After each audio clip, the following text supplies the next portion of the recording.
So we made two really dramatic sets of changes. Denver Mayor Mike Johnston unilaterally moved forward with a new flock camera contract, saying he listened to progressives' concerns about immigration agents gaining access to the system like they had in the past. One is in who can access the flock cameras, and the second is what they can access it for. The contract amendment obtained by 9 News is 8 pages long.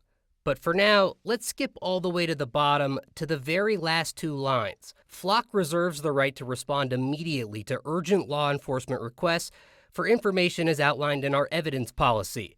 Flock notifies a customer after disclosing data in response to an emergency request, except in certain circumstances, such as when Flock is prohibited from doing so by law. I think people who are against this contract would read that line and say, wait a minute, Flock is going to respond to these requests without even telling us and without even notifying us first. Artie Walker-Petitcola is an attorney and a fellow at the University of Wisconsin Law School, and she's done extensive research on governments using surveillance.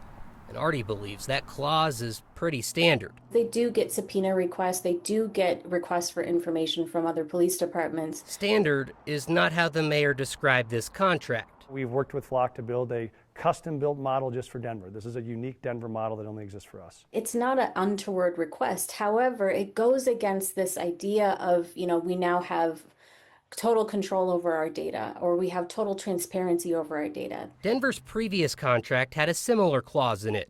In a statement tonight, the city said the emergency process requires identifying the agent and their contact info and can only be used if Flock can help prevent risk of death or serious injury.